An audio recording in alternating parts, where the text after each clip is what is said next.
Қайырлы күн достар, каналыма қош келдіңіздер. Бүгін сіздермен мамықтай жұмсақ болатын, ортасында шоколады бар булочканың рецептісімен бөліскім келіп отыр. Бұл булочкаларды көбірек жасап алып, мұздатқышта сақтауға әбден болады. Керек кезде алып жей беруге болады.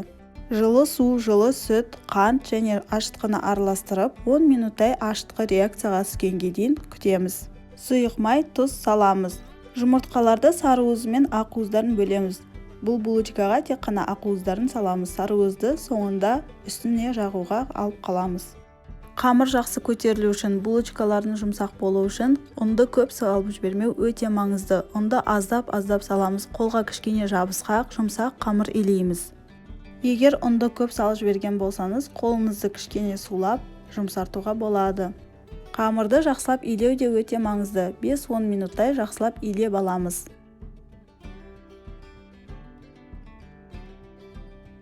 Қамырымызды ыдысқа орналастырып, үстін аз пленкасымен немесе қақпақпен жауып, жылы жерге 1-1,5 сағатқа көтерілуге қойып қоямыз. Қамыр жақсы көтерілді. Егер үлкендеу булочка жасағыларыңыз келсе, 17-18 бөлікке бөлесіздер. Егер кішкентайлау булочка болса, 24-25 бөлікке бөлуге болады. Менде 17 булочка шықты үлкен. Барлығын домалатып аламыз. Үстері кеуіп қалмау үшін орамалмен жауып қоямыз. Булочкаларды жасау үшін оқтау қажет емес. Осылай сопақтау форма жасап, үстіне шоколадты орналастырып, жан-жақтарын қосамыз. Мен Қазақстан шоколадын қолдандым, өте дәмді болып шығады. Осылай форманы жасап алып, пергамент қағазының үстіне орналастырамыз. Пергаменттегі булочкалар кеуіп қалмас үшін үстін орамалмен жауып қойған дұрыс. Үстін орамалмен жауып, тағы да 20-25 минут көтерілу үшін қойып қоямыз. Булочкалар жақсылап көтерілді. Үстін сары уызбен жақсылап жағып шығып, күнжетпен себуге болады, сеппесе де болады. Мен жартысына күнжет септім.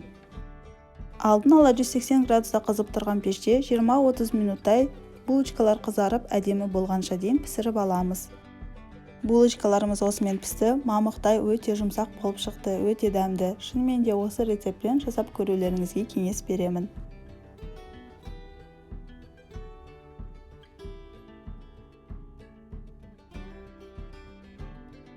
Видеоны соңына дейін қарағандарыңыз үшін рахмет. Менің каналыма тіркеліп, лайк және комментарий қалдыра кетіңіздер.